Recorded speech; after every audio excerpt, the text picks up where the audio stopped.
Hello दोस्तों, कैसा आप सभी लोग। उम्मीद करता हूँ सभी लोग बढ़िया होंगे, अच्छे होंगे। आज का टॉपिक देखो हमारे पास है फोटो इलेक्ट्रिक इफेक्ट। हम क्वांटम फिजिक्स पढ़ रहे हैं जैसा आप सभी जानते हैं। तो आज का टॉपिक में हमने फोटो इलेक्ट्रिक इफेक्ट पढ़ना है। जो पढ़ना है मैं आपको एक क्विक रिव्यू दे देता हूँ, एक ग्लैंस दे देता हूँ ताकि चीज़ें आसान हो जाए। तो हम फोटो इलेक्ट्रिक इफेक्ट के बारे में पढ़ेंगे। फिर हम पढ़ेंगे कुछ साइंटिस्टों ने, जिन साइंटिस्टों ने इनिशियली फोटो इलेक्ट्रिक इफेक्ट के बारे में बताया, जिन्होंने ऑब्जर्व किया, ठीक है, उनके बारे में पढ़ना है। फिर फोटो इलेक्ट्रिक इफेक्ट के कुछ टर्म्स जैसे वर्क फंक्शन क्या होता है, थ्रेशोल्ड फ्रीक्वेंसी क्या होता है, थ्रेशोल्ड वेवलेंथ क्या होता है, कट ऑफ पोटेंशियल क्या होता है, ये सारी चीज़ें हमने पढ़नी है। फिर हम एक्सपेरिमेंटल सेटअप देखेंगे फोटो इलेक्ट्रिक इफेक्ट का और उसको स्टडी करेंगे।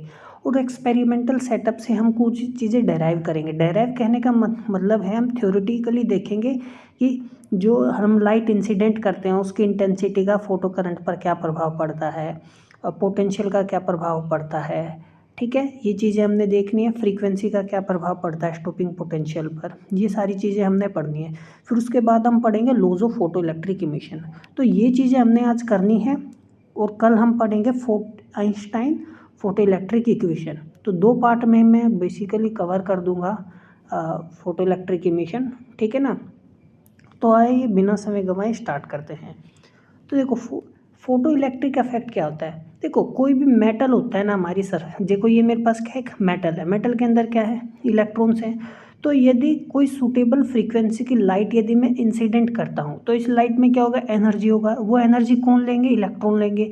वो एनर्जी जब इलेक्ट्रॉन ले लेंगे और वो बाहर निकल जाएंगे, इसी प्रोसेस को हम क्या बोलते हैं, फोटो इलेक्ट्रिक इफेक्ट। तो क्या है, phenomena of emission of electrons, ठीक है ना। क्या है, phenomena of emission of electrons. कहाँ से इमिट होंगे, from the surface of metal. कब होंगे, when light of suitable frequency is incident, ठीक है ना।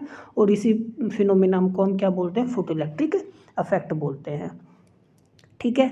और जो इलेक्ट्रॉन्स इमिट होते हैं ना फोटो इलेक्ट्रिक इफेक्ट में, उन इलेक्ट्रॉन्स को हम क्या बोलते हैं, फोटो इलेक्ट्रॉन्स बोलते हैं। और जो करंट प्रोड्यूस होता है, जो इलेक्ट्रॉन्स हमें मिले हैं ना, फोटो इलेक्ट्रॉन मिले हैं, तो इन इलेक्ट्रॉन्स के कारण जो करंट होता है, ठीक है ना, उसको हम क्या बोलते हैं, फोटो इलेक्ट्रिक करंट बोलते हैं, ठीक है। तो कुछ साइंटिस्टों ने जिन्होंने ऑब्जर्व किया, तो हम उनके बारे में पढ़ेंगे कि उन्होंने फोटो इलेक्ट्रिक इफेक्ट के बारे में इनिशियल स्टेज में क्या कहा। तो सबसे पहले होल्वोक और लेनर्ड ने देखो क्या कहा। उन्होंने कहा, अपनी ऑब्जर्वेशन के हिसाब से उन्होंने पाया कि एक मिनिमम फ्रीक्वेंसी यदि इलेक्ट्रॉन को मिले, ठीक है ना, एक मेटल सरफेस पर हम क्या करें, मिनिमम फ्रीक्वेंसी यदि इंसिडेंट कराएं, ठीक है, उसमें कुछ एनर्जी तो होगी ना मिनिमम फ्रीक्वेंसी में, तो इलेक्ट्रॉन्स क्या होंगे, निकल जाएंगे। यदि उससे कम होगी तो इलेक्ट्रॉन्स नहीं निकलेंगे। क्यों नहीं निकलेंगे, क्योंकि जो एटम्स होंगे इलेक्ट्रॉन्स को जकड़ के रखेंगे, अट्रैक्टिव फोर्सेस उनको पुल अंदर रखेगी, ठीक है, बाहर मेटल से निकलने नहीं देंगे बिल्कुल भी। समझ में आया मैंने क्या कहा। तो एक फ्रीक्वेंसी होगी मिनिमम। अब इसको हम ऐसे समझ सकते हैं, मान लीजिए देखो ये मेरे पास क्या है, मेटल, इसको मैं यहीं से हम देख सकते हैं, ध्यान से देखो। अब मान लो इलेक्ट्रॉन को निकलने के लिए चाहिए कितना फ्रीक्वेंसी, 5 यूनिट फ्रीक्वेंसी चाहिए, ठीक है ना, 5 यूनिट चाहिए, एज्यूम करके चलो। तो यदि आप 6 यूनिट फ्रीक्वेंसी दे दोगे ये तब भी निकल जाएगा, 7 यूनिट फ्रीक्वेंसी दे दोगे ये तब भी निकल जाएगा, ठीक है। 5 यूनिट आपने दी ये तब भी निकल गया। जैसे ही आपने 4 यूनिट दिया ये नहीं निकला, ठीक है ना। तो ज़्यादा तो आप कितनी दे दो इसको फ्रीक्वेंसी, या फ्रीक्वेंसी में उस फ्रीक्वेंसी की कुछ पर्टिकुलर एनर्जी होगी नहीं होगी, ठीक है। लेकिन एक मिनिमम ऐसा केस आएगा जिससे और नीचे जाने पे इमिट नहीं होगा, ठीक है ना। उस फ्रीक्वेंसी को ही, उस मिनिमम फ्रीक्वेंसी को ही क्या बोल दिया गया है, थ्रेशोल्ड फ्रीक्वेंसी। समझ में आई बात, ठीक है। तो हेल्वोक और लेनर्ड ने क्या कहा, electrons require minimum frequency for rejection from the metal surface.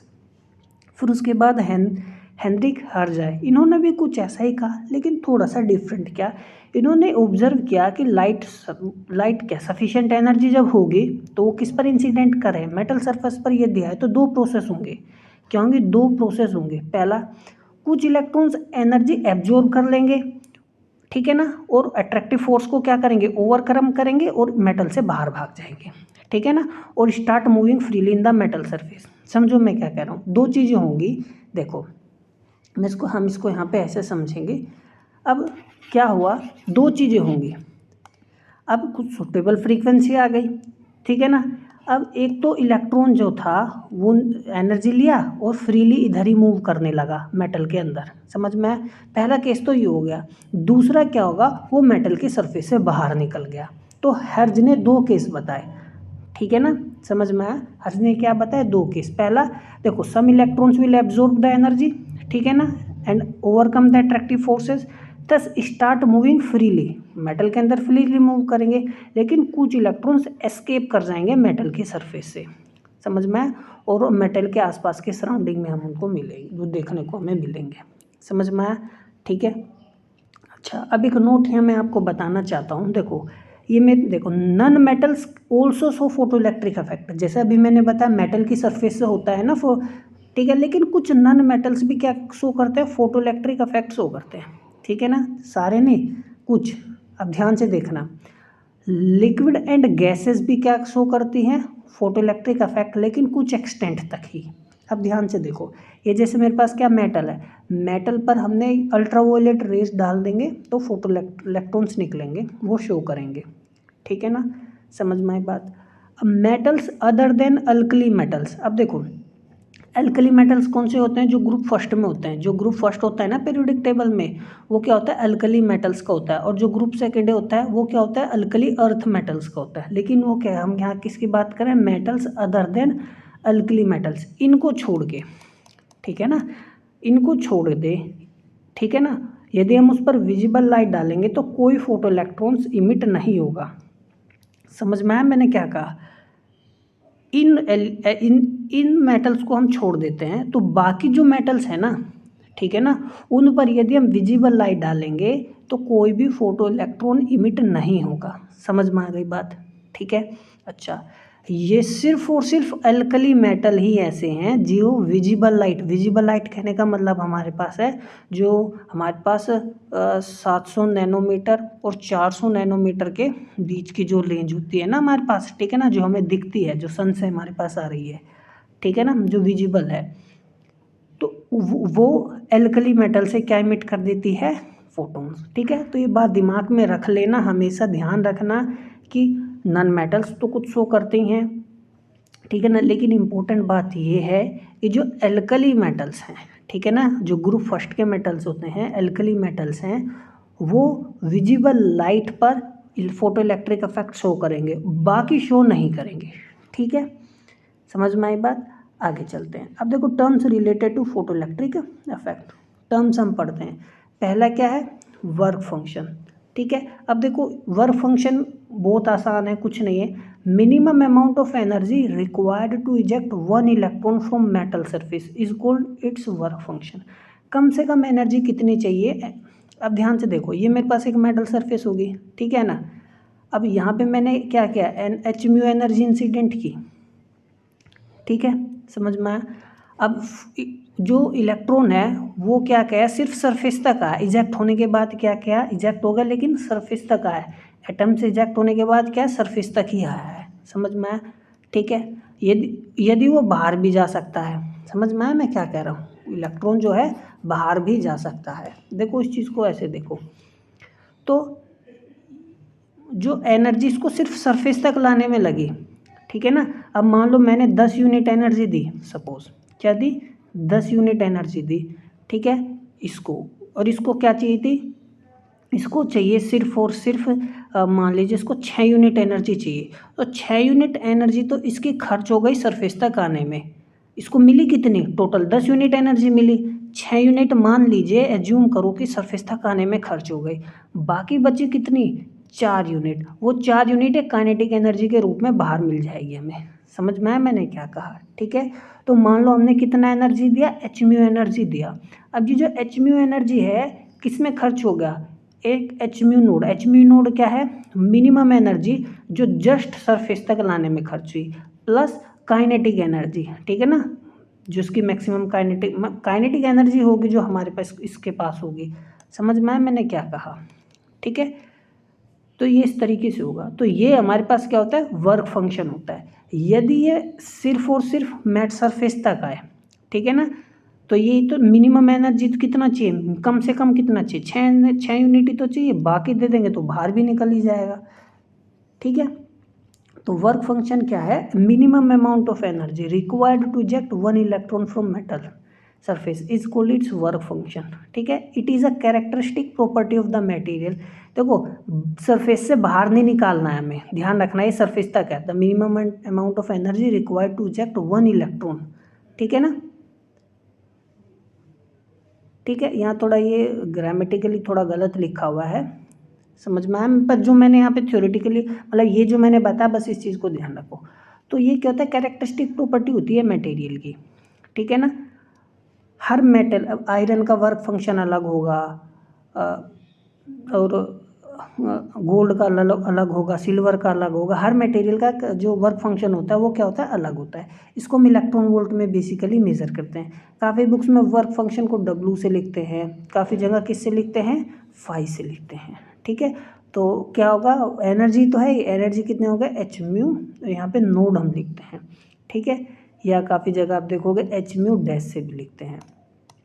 ठीक है ना, तो ये क्या है एक्चुअली में वर्क फंक्शन, ये म्यू नोड क्या है, थ्रेशोल्ड फ्रीक्वेंसी है। क्या है, थ्रेशोल्ड फ्रीक्वेंसी। ठीक है, तो थ्रेशोल्ड फ्रीक्वेंसी मैंने ऊपर तो बताया था, मिनिमम फ्रीक्वेंसी जो चाहिए इलेक्ट्रॉन को निकालने के लिए, तो मिनिमम इतनी चाहिए, मैक्सिमम दे देंगे तो वो काइनेटिक एनर्जी के रूप में हमें मिलेगी और वो मेटल से बिल्कुल बाहर निकल जाएगा। तो वर्क फंक्शन क्या है, minimum amount of energy required to just eject an electron. ठीक है ना, जस्ट समझ में आया, टू द सरफेस। ठीक है, threshold frequency, minimum frequency when an electron from metal surface. ठीक है ना, जो मिनिमम एनर्जी चाहिए, कम से कम एनर्जी चाहिए। ठीक है, समझ में आ गई बात, ये हो गया। बात करते हैं हम थ्रेशोल्ड वेवलेंथ की। वही अब देखो फ्रीक्वेंसी क्या होता है, mu is equal to C upon lambda ही तो होता है। फ्रीक्वेंसी मिनिमम है तो वेवलेंथ क्या होगी, मैक्सिमम, तो वही है maximum wavelength required to eject an it photo electron from metal surface is called threshold wavelength of that metal. ठीक है, अब रिलेशन देखो क्या है, जैसे मैंने अभी ऊपर बताया वर्क फंक्शन को हम W से भी लिखते हैं, फाई से भी लिखते हैं। ठीक है, तो ये क्या हो जाएगा, एच म्यू नोड हो गया हमारे पास। ठीक है ना, और म्यू नोड क्या हो गया, एच सी अपॉन सी अपॉन में लैम्डा, लैम्डा क्या हो गया, मैक्सिमम हो गया। समझ में आई बात। बात करते हैं हम कट ऑफ और स्टॉपिंग पोटेंशियल की। अब देखो for a particular frequency of incident radiation, for a particular frequency of incident radiation given the minimum negative या retarding potential to a plate for which the photo electric current becomes zero is called cut off और stopping potential. आपको ये बात हो सकता है समझ में ना आई हो, अब इस चीज़ को यहाँ से ध्यान से देखो, इसको ऐसे। अब मैंने मान लो यहाँ से एनर्जी इंसिडेंट की, कुछ इलेक्ट्रॉन जो था ये निकल गया, समझ में आया। अब ये इलेक्ट्रॉन निकल गया, अब यहाँ पे मान लो ये कोई ट्यूब है। ठीक है, इलेक्ट्रॉन के पास क्या नेगेटिव चार्ज है, तो यहाँ पर मैंने क्या कर दिया, एक पॉजिटिव ट्यूब लगा दी। ठीक है ना, क्या लगा दी, पॉजिटिव ट्यूब। इसको मैं नेगेटिव करूँगा अभी, हाँ ध्यान से देखो, ये क्या है, नेगेटिव है। अब ये जो टर्मिनल नेगेटिव है तो इलेक्ट्रॉन, यहाँ देखो इलेक्ट्रॉन के पास एनर्जी होगी। अब यहाँ पे मैं पोटेंशियल लगाऊंगा, क्या लगाऊंगा, पोटेंशियल लगाऊंगा। ठीक है ना, बैटरी लगा दी मैंने। अब देखो ये नेगेटिव ये भी नेगेटिव, तो क्या होगा, रिपल्सन होगा। क्या होगा, रिपल्सन होगा।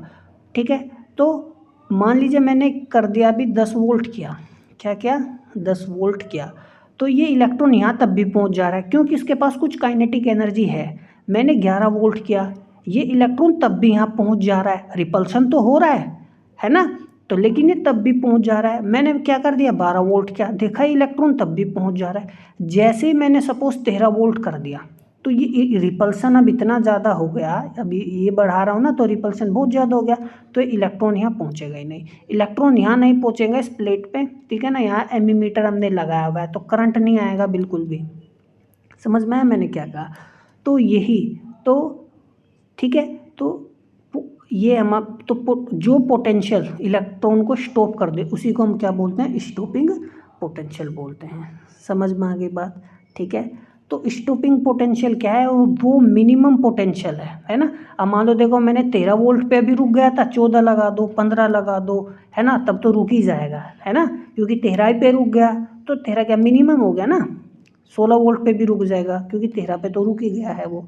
तो स्टॉपिंग पोटेंशियल है क्या एक्चुअली में, दूसरे टर्म से हम इसको ये जिसको हम कट ऑफ पोटेंशियल भी बोलते हैं, minimum potential difference needed to stop the most energetic photo electrons emitted from the material. समझ में आ गई बात, ठीक है। और वो हम इसको कैसे डिफाइन करेंगे, देखो जिस इलेक्ट्रॉन का मैक्सिमम काइनेटिक एनर्जी होगा, है ना, वही तो पहुंच पाएगा वहाँ तक, ठीक है ना। तो देखो पोटेंशियल है, तो पोटेंशियल को हम के वर्क डन क्या होता है, क्यू वी तो होता है हमारे पास, ठीक है ना। तो जो इलेक्ट्रॉन यहाँ से यहाँ वर्क करेगा वो उसकी काइनेटिक एनर्जी में तो कन्वर्ट होगा, समझ में। यहाँ से इलेक्ट्रॉन कहाँ गया, इस प्लेट पर आ गया, ठीक है। तो उसकी जो काइनेटिक एनर्जी है किस में कन्वर्ट होगी, वर्क डन में, क्योंकि उसने यहाँ से आने में कुछ वर्क किया है, ठीक है। तो वर्क इलेक्ट्रॉन है ना, एक इलेक्ट्रॉन है, तो ये मैं इसको ये लिखूँगा, समझ में आ गई बात, ठीक है। तो जो मैक्सिमम काइनेटिक एनर्जी होगी जिसकी, वही यहाँ पहुँच पाएगा, ठीक है ना। उससे उस फिर समझ में आया मैं क्या कह रहा हूँ, तो ये है वही पहुँच पाएगा। यदि ये थोड़ा सा भी ज़्यादा हुआ तो मैक्सिमम वाला भी नहीं पहुँच पाएगा, तो जो मैक्सिमम काइनेटिक एनर्जी होगी वही पहुँचेगा, ठीक है ना। तो काइनेटिक एनर्जी जो मैक्सिमम है वो किसके इक्वल है, वर्क डन के, ठीक है ना। ये हमारे पास वी एस क्या है, स्टॉपिंग पोटेंशियल, या हम इसको ऐसे भी लिखते हैं के मैक्सिमम जो है ई वी नोड के इक्वल है। वी नोड भी हम स्टॉपिंग पोटेंशियल लिखते हैं, कट ऑफ पोटेंशियल लिखते हैं, समझ में आ गई बात, ठीक है। ये है, अब हम इसको थोड़ा सा एक्सपेरिमेंटल सेटअप से भी यहाँ पे हम देख सकते हैं, ठीक है ना। देखो तो के मैक्सिमम क्या हो गया, ई वी नोड हो गया या एस हो गया, और काइनेटिक एनर्जी को 1/2 mv² मैक्स भी लिख सकते हैं। तो ये चीज़ ध्यान रखना, काफ़ी इंपॉर्टेंट है, आगे हमें काम भी आएगी। अब एक्सपेरिमेंटल सेटअप हम यहाँ देख सकते हो, जैसे मेरे पास ये क्या होगा, सी क्या है, कैथोड है, ये क्या है, एनोड है, ये एक विंडो हो गई, क्वार्ट्ज विंडो हो गई, है ना। यहाँ से क्या यूवी लाइट अलाउ कर रहा है ये, ठीक है ना। अब देखो UV light Z I cathode होता है, तो कैथोड में से क्या, कैथोड में जिसके पास क्या है, इलेक्ट्रॉन्स हैं, तो इससे इलेक्ट्रॉन निकले, ये देखो निकल गए, तो ये प्रोसेस क्या हो गया, फोटो इलेक्ट्रिक इफेक्ट हो गया। यहाँ पर क्या है, एनोड है, एनोड क्या होता है, पॉजिटिव टर्मिनल होता है, समझ में। एनोड क्या होता है, पॉजिटिव टर्मिनल, ये हमारे पास पॉजिटिव टर्मिनल है, कैथोड हो गया नेगेटिव टर्मिनल, ठीक है, ध्यान रखना। कैथोड क्या है हमारे पास, पॉजिटिव टर्मिनल है, और एनोड क्या है, नेगेटिव टर्मिनल है, ठीक है। ये हमारे पास एमीटर लगा हुआ है, ठीक है, क्या लगा हुआ है, एमीटर लगा हुआ है, ठीक है ना, करंट मेज़र करता है। ये हमारे पास क्या है, वोल्ट मीटर लगा हुआ है। अब ध्यान से देखो, इलेक्ट्रॉन आए, ठीक है। अच्छा, अब यहाँ यदि मैं नेगेटिव पोटेंशियल लगाऊंगा तभी तो इलेक्ट्रॉन यहाँ से यहाँ नहीं आएंगे, क्यों नहीं आएंगे, देखो अभी तो पॉजिटिव है ना, ठीक है, पॉजिटिव रखो, अच्छी बात है, लेकिन यदि मैं नेगेटिव लगाऊंगा तो इलेक्ट्रॉन यहाँ से यहाँ नहीं आएंगे। फिर मैं क्या करूँगा, उसको बढ़ाता जाऊँगा, ठीक है ना। तो जैसे मैंने अभी ऊपर बताया था 13 वोल्ट पर, है ना, एज्यूम करो 13 वोल्ट पर क्या हो गए, इलेक्ट्रॉन आना बंद हो गए, है ना, क्योंकि इलेक्ट्रॉन यहाँ से यहाँ पहुँच ही नहीं पा रहे, इतना ज़्यादा रिपल्शन हो रहा है, ठीक है। 14 पर तो पहुँचेंगे ही नहीं, क्योंकि 13 पर ही नहीं पहुँचे, समझ में आया। तो उसी को हम क्या बोलते हैं, स्टॉपिंग पोटेंशियल बोलते हैं, ठीक है ना, यदि मैं नेगेटिव लगाऊंगा। लेकिन यदि मैं नेगेटिव नहीं लगाऊंगा, मैं यहाँ क्या लगा रहा हूँ, पॉजिटिव टर्मिनल लगा रहा हूँ, ताकि इलेक्ट्रॉन और अच्छे से आए यहाँ पर, ठीक है ना। अट्रैक्ट तभी तो होंगे, समझ में, और इस वायर में आएंगे तो हमें पता चल जाएगा कितना करंट है, ठीक है ना। ये वोल्टेज लगाई हमने है, ये माइनस और पॉजिटिव टर्मिनल है, समझ में आ गई बात, ठीक है। तो ये है, ये ध्यान रखना, ये क्वार्ज यहाँ लगाया ताकि यूवी लाइट आ सके, और यूवी लाइट से आसानी से मेटल की सरफेस से इलेक्ट्रॉन निकाले जा सकते हैं। तो देखो, when light of suitable frequency falls on metallic cathode, photo electrons are emitted, these photo electrons are attracted towards positive anode, positive anode की तरफ अट्रैक्ट होंगे, और हमें क्या मिलेगा, फोटो इलेक्ट्रिक करंट मिलेगा, समझ में। अब कुछ हमें अफेक्ट पढ़ने हैं, affect of intensity of light on photo electric current, किसी क्या, फोटो इलेक्ट्रिक करंट, जो यहाँ से हम लाइट डालेंगे ना, इंसिडेंट लाइट, ठीक है ना, उसकी इंटेंसिटी का क्या प्रभाव पड़ेगा फोटो इलेक्ट्रिक करंट पर, ठीक है। अब देखो, इंटेंसिटी ऑफ लाइट का मतलब हो गया directly proportional to number of photons, क्या हो गया, नंबर ऑफ फोटोन्स। ज़्यादा इंटेंसिटी का मतलब हो गया नंबर ऑफ फोटोन्स ज़्यादा आएंगे, नंबर ऑफ फोटोन्स ज़्यादा आएंगे तो इलेक्ट्रॉन्स भी ज़्यादा निकलेंगे, इलेक्ट्रॉन्स ज़्यादा निकलेंगे तो करंट भी यहाँ ज़्यादा आएगा, ये बात दिमाग में बैठा लेना। ईच इलेक्ट्रॉन, वो ईच फोटोन, ठीक है ना, इजेक्ट 1 इलेक्ट्रॉन। समझ में आया? ये 1 to 1 प्रोसेस होता है, इसको हम 1 to 1 बोलते हैं क्वांटम मैकेनिक्स में, ध्यान रखना इस बात का, ठीक है, 1 to 1। तो अफेक्ट क्या होगा इंटेंसिटी का, जो हम इंसिडेंट इंटेंसिटी है उसका क्या अफेक्ट होगा, यहाँ ध्यान से देखो, नंबर ऑफ फोटोन्स, इंटेंसिटी ज़्यादा का मतलब ज़्यादा फोटोन्स आ रहे हैं, ज़्यादा फोटोन्स आने का मतलब ज़्यादा इलेक्ट्रॉन्स निकलेंगे, ज़्यादा इलेक्ट्रॉन्स निकलने का मतलब क्या होगा, फोटो इलेक्ट्रिक करंट ज़्यादा होगा। तो कि एक फिक्स्ड फ्रीक्वेंसी जो हम इंसिडेंट कर रहे हैं ना इंसिडेंट लाइट की, उसकी एक फिक्स्ड फ्रीक्वेंसी के लिए क्या होगा, जो फोटो इलेक्ट्रिक करंट होगा ना वो बढ़ेगा, लीनियरली इंक्रीज करेगा इंटेंसिटी के साथ। तो ये बात दिमाग में बैठा लेना, ठीक है। तो जो इंटेंसिटी ऑफ लाइट है, ठीक है ना, और फोटो इलेक्ट्रिक करंट का क्या है, लीनियरली इंक्रीज करेगा, ठीक है। ये किसी फिक्स्ड फ्रीक्वेंसी के लिए है। समझ में आ गई बात? अब बात करें पोटेंशियल की, affect of potential on photo electric current. देखो, for a fixed frequency and intensity of incident light. अब हमने क्या कर दिया, ध्यान से देखो, फ्रीक्वेंसी फिक्स करो, इंटेंसिटी फिक्स कर दी, फ्रीक्वेंसी भी फिक्स कर दी, इंटेंसिटी भी हमने क्या कर दी, फिक्स कर दी, ठीक है। समझ में आ गई बात? अब हमने क्या करना है, जो फोटो इलेक्ट्रिक करंट है ना हमारे पास, वो इंक्रीज करेगा with increase in the positive potential applied to the collector current. अब देखो ध्यान से, ये यहाँ इसको हम इस पहले ग्राफ में ऐसे देख सकते हैं कि मैं यहाँ पर भी कोई ये देखो, इसको ध्यान से देखो, मैंने यहाँ कोई पॉजिटिव पोटेंशियल नहीं लगाया, तो पॉजिटिव पोटेंशियल क्या है मेरे पास, 0 है। लेकिन इलेक्ट्रॉन यहाँ से यहाँ आएंगे, बिल्कुल आएंगे, क्योंकि वो निकले हैं, उनके पास कुछ काइनेटिक एनर्जी होगी, और वो काइनेटिक एनर्जी आएंगी, वो इलेक्ट्रॉन इस प्लेट पर आ जाएंगे, सर्किट क्लोज्ड है, तो मेरे पास करंट मिलेगा। अब इस बात को यहाँ ध्यान से देखो, जब पॉजिटिव पोटेंशियल लगाया है तो 0 पोटेंशियल लगाया मैंने अभी, तो उस पॉजिटिव पोटेंशियल पर कुछ इलेक्ट्रॉन आ रहे थे ना, समझ में, तो कुछ इलेक्ट्रॉन आ रहे थे, ठीक है। तो देखो फोटो इलेक्ट्रिक करंट मिला है ना हमें, करंट हमें क्या है, मिला है कुछ, ठीक है। अब जैसे जैसे हम पॉजिटिव पोटेंशियल बढ़ाएंगे तो फोटो करंट क्या हो रहा है, आप देख सकते हो, बढ़ रहा है। क्या हो रहा है, बढ़ रहा है, ठीक है। अब जब यहाँ मैं पॉजिटिव पोटेंशियल को बढ़ाऊंगा, क्या करूँगा, पॉजिटिव पोटेंशियल को बढ़ाऊंगा, तो जो यहाँ से इलेक्ट्रॉन, और इस इलेक्ट्रॉन पर क्या होता है, नेगेटिव चार्ज होता है, तो यहाँ पॉजिटिव पोटेंशियल लगा रहा हूँ तो अट्रैक्शन ज़्यादा होगा, ठीक है ना। तो कुछ इलेक्ट्रॉन्स जो हैं मेरे पास क्या होंगे, धीरे से इनके, मतलब कुछ इलेक्ट्रॉन से ज़्यादा मेरे को, इलेक्ट्रॉन, नंबर ऑफ इलेक्ट्रॉन्स तो उतने ही आ रहे हैं, देखो नंबर ऑफ इलेक्ट्रॉन्स क्या है, नंबर ऑफ इलेक्ट्रॉन्स तो उतने ही आ रहे हैं, है ना, क्योंकि इंटेंसिटी फिक्स्ड कर दी ना मैंने, इंटेंसिटी फिक्स कर दी, तो नंबर ऑफ इलेक्ट्रॉन्स तो उतने ही निकलेंगे, ठीक है ना। समझ में आया? तो जो कुछ जिन इलेक्ट्रॉन्स के पास कम एनर्जी होगी वो थोड़े ज़्यादा खींचेंगे मेरे पास इसकी तरफ, वो पॉजिटिव टर्मिनल की तरफ, ठीक है। तो करंट क्या होगा, बढ़ जाएगा। समझ में आया? समझ में आया मैं क्या कह रहा हूँ, करंट क्या होगा मेरे पास, बढ़ जाएगा, ठीक है। लेकिन एक स्टेज पर क्या होगा कि मेरा करंट क्या होगा, सेचुरेट हो जाएगा। करंट सेचुरेट क्यों, आप देखो ध्यान से, ये होगा, करंट बढ़ा लेकिन फिर करंट क्या हो गया, सेचुरेट हो गया, ठीक है। करंट क्यों सेचुरेट हुआ है, करंट देखो इसलिए सेचुरेट हुआ है क्योंकि जो नंबर ऑफ इलेक्ट्रॉन्स है ना वो इंटेंसिटी पर निर्भर करते हैं। इंटेंसिटी हमने सेम रखी है, ठीक है ना, तो सेम नंबर ऑफ इलेक्ट्रॉन्स हमारे पास यहाँ पहुँचेंगे, ठीक है ना। नंबर, करंट किस पर निर्भर करता है, नंबर ऑफ इलेक्ट्रॉन्स पर तो निर्भर करता है। नंबर ऑफ इलेक्ट्रॉन्स सेम आ रहे हैं तो करंट भी हमारे पास क्या होगा, सेम ही होगा, ठीक है। तो करंट देखो हमारे पास क्या हो जाएगा, सेम हो जाएगा। तो इसी को हम बोलते हैं क्या, सैचुरेशन करंट, ठीक है ना।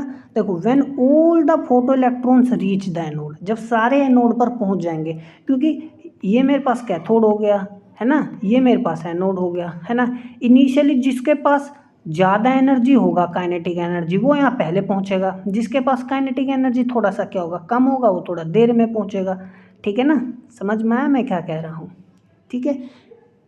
तो जो पहले पहुँच गया वो हो गया, जो बाद में पहुँचा वो हो गया, फिर उसके बाद थोड़ी देर बाद तो क्या होगा, मेरे पास वो प्रोसेस स्टार्ट ही हो जाएगा, है ना। कंटिन्यूस लाइट आ रहा है, कंटिन्यूस इमिशन हो रहा है, जितने आ रहे हैं उतने पहुँच रहे हैं। तो when all electrons reach the anode, जब सारे इलेक्ट्रॉन्स एनोड पर पहुँच जाएंगे, करंट सेचुरेट हो जाएगा, ठीक है ना। इसी को हम बोलते हैं सेचुरेशन करंट, ठीक है। अब देखो इंटेंसिटी बढ़ाने से, देखो I1 इंटेंसिटी, देखो इंटेंसिटी I1 बढ़ाई थी, देखो यहाँ पर यदि हम इस ग्राफ पे देखो ना, तो यदि मैं इंटेंसिटी क्या कर दूँ, बढ़ा दूँ, तो इंटेंसिटी बढ़ाने से करंट भी तो बढ़ेगा, क्योंकि नंबर ऑफ इलेक्ट्रॉन्स ज़्यादा आएंगे। तो देखो ठीक है, नंबर ऑफ इलेक्ट्रॉन्स क्या आएंगे, ज़्यादा आएंगे, तो ये आएगा। अब देख सकते हो I1 ज़्यादा है, I2 ज़्यादा, I3। अब ये क्या है, स्टॉपिंग पोटेंशियल है ना। अब इस चीज़ को ध्यान से समझो, देखो हम इसको ऐसे समझ सकते हैं, ये सेम इंटेंसिटी के लिए अलग इंटेंसिटी के लिए बनाया है, बात एक ही है। देखो मैंने अभी जैसे बताया था, जब जीरो पोटेंशियल था तो कुछ करंट था, क्योंकि करंट इलेक्ट्रॉन में का एनर्जी है वो प्लेट तक पहुंच जा रहा है, ठीक है ना, समझ में आया। अच्छा, अब जब मैं नेगेटिव पोटेंशियल अप्लाई करूँगा, क्या अप्लाई करूँगा, नेगेटिव पोटेंशियल अप्लाई करूँगा, तो यहाँ पे जैसे मैंने अभी बताया था आप लोगों को कि नेगेटिव पोटेंशियल जब मैं अप्लाई करूँगा, यहाँ पर नेगेटिव पोटेंशियल अप्लाई करूँगा तो रिपल्शन होगा, ठीक है ना, तो कम इलेक्ट्रॉन्स कम पहुँचने लगेंगे यहाँ पे, ठीक है ना। जिसके पास एनर्जी नहीं होगा वो तो पहुँचेगा ही नहीं, करंट धीरे धीरे क्या होने लगेगा, कम होने लगा, क्योंकि यहाँ मैं नेगेटिव लगा रहा हूँ तो इलेक्ट्रॉन कम आने लगेंगे। जिसके पास एनर्जी ज़्यादा होगी वही पहुँच पाएगा, ठीक है ना। फिर इसको इतना ज़्यादा कर दूंगा कि वो वाला भी नहीं पहुँचेगा, ठीक है ना, तो करंट क्या हो जाएगा, ऑलमोस्ट जीरो हो जाएगा। तो ये वही चीज़ है, जैसे जैसे नेगेटिव पोटेंशियल को मैं बढ़ाऊंगा करंट धीरे धीरे क्या हो जाएगा, कम हो जाएगा, ठीक है ना। ठीक है, क्योंकि ये तो मेरे पास देखो क्या है, यहाँ पर मेरे पास क्या है, कैथोड है, ये मेरे पास क्या है, एनोड है, ठीक है ना। यहाँ नेगेटिव पोटेंशियल है तो इलेक्ट्रॉन पहुँचेगा ही नहीं, रिपल्सन होगा, तो ये इतना ज़्यादा बढ़ा दूंगा कि इलेक्ट्रॉन आएगा ही नहीं यहाँ पे, तो धीरे धीरे धीरे धीरे करंट देखो क्या होगा, जीरो हो गया। तो जिस पोटेंशियल पर ये जीरो होता है उसी को हम बोलते हैं स्टॉपिंग पोटेंशियल, ठीक है ना, या रिटार्डिंग पोटेंशियल, स्टॉपिंग पोटेंशियल, ठीक है ना, समझ में आ गई बात। अब देखो, when the potential is decreased the current decreases but does not become zero at zero potential. वो मतलब जीरो पोटेंशियल पर तो जीरो, जैसे यहाँ पे क्या है, पोटेंशियल घटाओ तो जीरो पोटेंशियल पर जीरो नहीं होता ना, है ना, क्योंकि कुछ काइनेटिक एनर्जी होती है, वो पहुँच जाता है, उसी की बात कर रहा है, ठीक है। तो even in the absence of accelerating potential few photons manage to reach the plate on their own due to their kinetic energy. ये मैं बता चुका हूँ। जब नेगेटिव पोटेंशियल हमने अप्लाई किया किस पर, एनोड पर, कैथोड के रेस्पेक्ट में, तो फोटो इलेक्ट्रिक करंट जीरो हो गया एक पर्टिकुलर पोटेंशियल पर, जिसको हमने क्या कहा, स्टॉपिंग पोटेंशियल या कट ऑफ पोटेंशियल, ठीक है। दूसरी बात, इंटेंसिटी जो होती है इंसिडेंट लाइट की, वो अफेक्ट नहीं कर रही है स्टॉपिंग पोटेंशियल की, ये हमें एक्सपेरिमेंटल डाटा से पता चलता है, आप देख सकते हो, ठीक है ना। तो अलग अलग इंटेंसिटी है, इंटेंसिटी से स्टॉपिंग पोटेंशियल पर कोई फ़र्क नहीं पड़ रहा है, अलग अलग इंटेंसिटी के लिए स्टॉपिंग पोटेंशियल क्या है, सेम आया। तो ये बात ध्यान रख लेना, ठीक है, भूलना नहीं है। इंटेंसिटी का फ़र्क सिर्फ और सिर्फ इन फोटोन्स पर पड़ता है, जितने ज़्यादा फोटोन्स इसका मतलब इंटेंसिटी भी उतनी ज़्यादा, ठीक है। यदि हम बात करें फ्रीक्वेंसी की, फ्रीक्वेंसी का क्या प्रभाव पड़ता है, जो हम लाइट डाल रहे हैं उसका फ्रीक्वेंसी पर, उसका स्टॉपिंग पोटेंशियल पर क्या प्रभाव पड़ता है, ठीक है। देखो ये बहुत ज़्यादा सिंपल है। अब एक बात सोचो, देखो ये मेरे पास क्या है, कैथोड है, ये मेरे पास क्या है, एनोड है। तो जो फ्रीक्वेंसी मैं यहाँ से डाल रहा हूँ, ठीक है, तो ये फ्रीक्वेंसी यदि ज़्यादा होगी, ठीक है, तो कैथोड से उतनी ही ज़्यादा काइनेटिक एनर्जी का क्या निकलेगा, इलेक्ट्रॉन निकलेगा। यदि ये फ्रीक्वेंसी ज़्यादा है, फ्रीक्वेंसी ज़्यादा है नहीं, एच म्यू ज़्यादा है नहीं, एनर्जी ज़्यादा, तो जितनी ज़्यादा फ्रीक्वेंसी ज़्यादा उतनी ज़्यादा काइनेटिक एनर्जी का क्या निकलेगा, इलेक्ट्रॉन निकलेगा। उतनी ही एनर्जी यहाँ पर हमें क्या चाहिए होगी, उसे रोकने के लिए चाहिए होगी, नेगेटिव पोटेंशियल लगाने के लिए। तो जितनी ज़्यादा काइनेटिक एनर्जी होगी उतना ज़्यादा मुझे यहाँ पे स्टॉपिंग पोटेंशियल चाहिए होगा। तो ध्यान में मैंने बताया था मैक्सिमम काइनेटिक एनर्जी किसके इक्वल होती है, ई म्यू नोड की, ठीक है ना, ध्यान हो तो आपको ये चीज़ मैंने बताई थी, ठीक है। तो ये बात ध्यान रख लेना, फ्रीक्वेंसी के बढ़ने से ना स्टॉपिंग पोटेंशियल भी बढ़ जाता है, ठीक है। फ्रीक्वेंसी बढ़ने से स्टॉपिंग पोटेंशियल क्या होगा, बढ़ जाएगा, क्योंकि ज़्यादा काइनेटिक एनर्जी का इलेक्ट्रॉन निकलेगा, उसको ज़्यादा एनर्जी चाहिए होगी रोकने के लिए, ठीक है ना।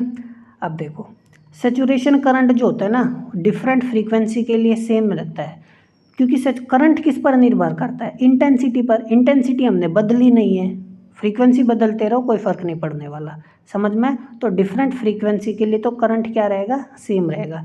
आप देख सकते हो अलग अलग फ्रीक्वेंसी ली गई है, लेकिन करंट क्या है, सैचुरेशन करंट क्या है, सेम है। क्योंकि करंट किस पर निर्भर करता है, इंटेंसिटी पर निर्भर करता है, ठीक है ना। जितनी ज़्यादा इंटेंसिटी उतने ज़्यादा फोटोन, जितने ज़्यादा फोटोन आएंगे उतने ज़्यादा इलेक्ट्रॉन निकलेंगे, जितने ज़्यादा इलेक्ट्रॉन निकलेंगे उतना ज़्यादा करंट आएगा। ये कंसेप्ट ध्यान रखो। अब इसको हम समझते हैं। देखो, जब हम ये कलेक्टर प्लेट हो गई, ये रिटार्डिंग पोटेंशियल हो गया मेरे पास, ठीक है ना। अब जब हम धीरे धीरे क्या करेंगे, फ्रीक्वेंसी में चेंज करेंगे।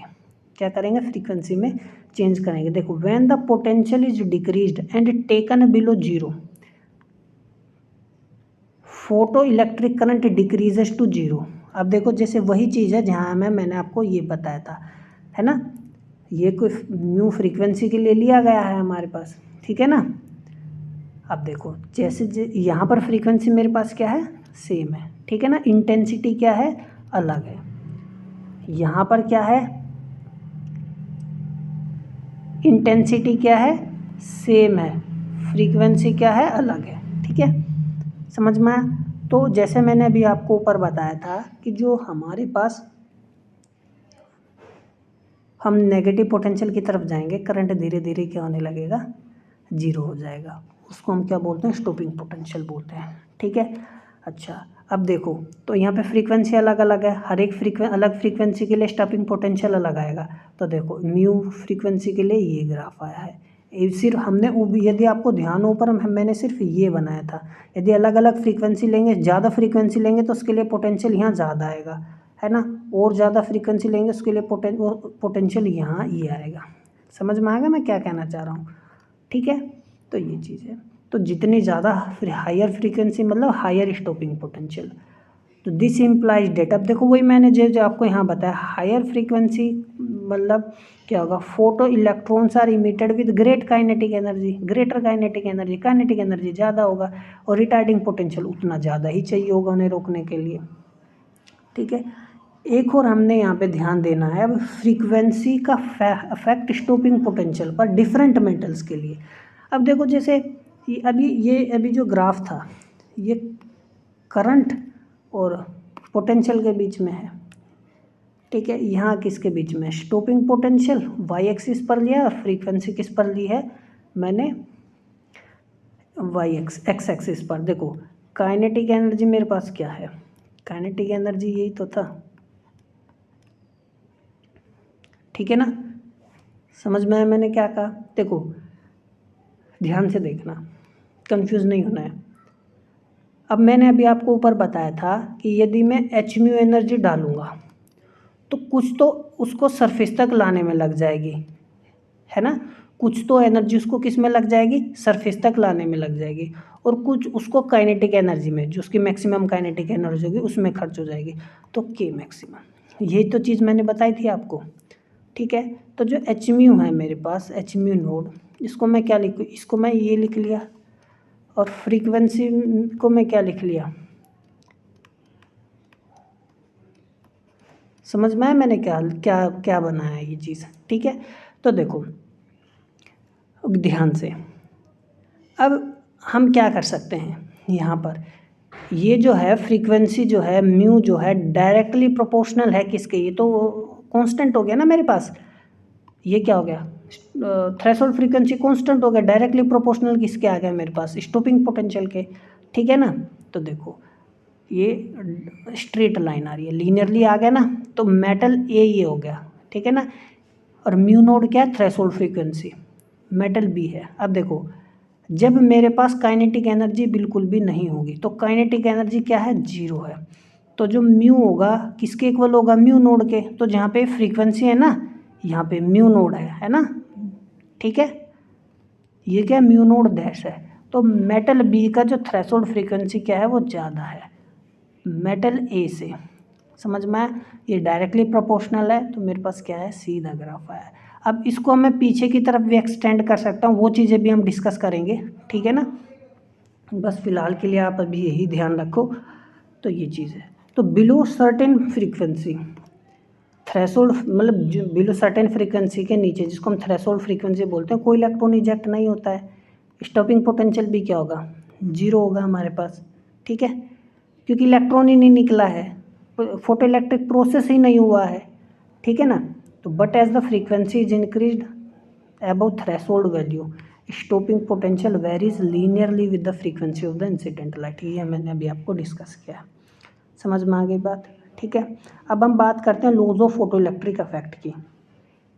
देखो जो चीज़ें हमने डिस्कस की हैं वही है, उनका पूरा सार है, तो जो जो हमने डिस्कस किया वही करना है। देखो लो क्या कहता है फोटो इलेक्ट्रिक एमिशन के, किसी भी गिवन सब्सटेंस के लिए मिनिमम फ्रीक्वेंसी चाहिए होती है लाइट की, जिसको हम थ्रेशोल्ड फ्रीक्वेंसी बोलते हैं, उसके नीचे इलेक्ट्रॉन नहीं निकलता। पहला नियम ये कहता है, ठीक है ना। चाहे इंटेंसिटी आप कितना ही बढ़ा लो लाइट का, इंटेंसिटी कितना ही बढ़ा लो, इंटेंसिटी मैं फिर से रिपीट कर रहा हूँ, इंटेंसिटी चाहे कितना ही बढ़ा लो उससे फ़र्क नहीं पड़ने वाला। एक सर्टेन फ्रीक्वेंसी के ऊपर ही इलेक्ट्रॉन निकलेगा, इंटेंसिटी पर नहीं डिपेंड करता, ठीक है, इंटेंसिटी पर डिपेंड नहीं करता इमिशन। दूसरी बात, नंबर ऑफ फोटो इलेक्ट्रॉन्स निकलेंगे कब, जब इंटेंसिटी बढ़ा दोगे, ठीक है ना। समझ में आया मैं क्या कह रहा हूँ।